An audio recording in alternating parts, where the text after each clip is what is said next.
நாட்டின் முதுகெலும்பு வந்து விவசாயம். ஆனா இந்த விவசாயியின் சராசரி வயசு பாத்தீங்கன்னா கிட்டத்தட்ட 55+ ஆயிட்டு அடுத்த ஜெனரேஷனுக்கு வந்து விவசாயத்துக்கு வர்றதுக்கு ரெடி இல்லை. அப்ப நாங்க எங்க சாப்பிடுறது? அதாவது ஏன் இந்த பிரச்சனை போய் கொண்டிருக்கேன்டா விவசாயிக்கு லாபம் இல்லை. அப்ப லாபம் இல்லையேண்டா லாபமாக்குறதுக்கு என்ன வழியை ஏற்படுத்துறது? அது எப்படியான மதிப்பு கூட்டல்களை கொண்டு வர்றது? அது பல்லுயிர் நிறுவனத்தோட இணைஞ்சு எப்படி வேலை செய்யலாம்? நிறைய விஷயங்கள் இப்ப பாத்தீங்கன்னா இன்றைக்கு தமிழ் மக்கள்கிட்டையும் சரி சிங்கள மக்கள்கிட்டையும் சரி மிகப்பெரிய ஒரு ஆக்கள் மிகப்பெரிய ஒரு டீம் வந்து இந்த சிறுதானிய உற்பத்திக்குள்ள இறங்கிட்டு இருக்காங்க. ஏனென்றா இது மதிப்பு கூட்டப்பட்டு மக்கள்கிட்ட மிகப்பெரிய அளவுல கொண்டு போய் சேர்க்கிறது.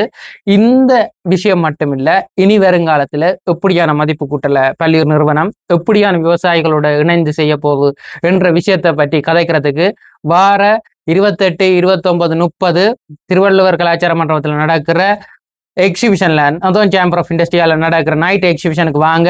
நாங்க இதை பற்றி டீட்டெயிலா கதைப்போம். நன்றி.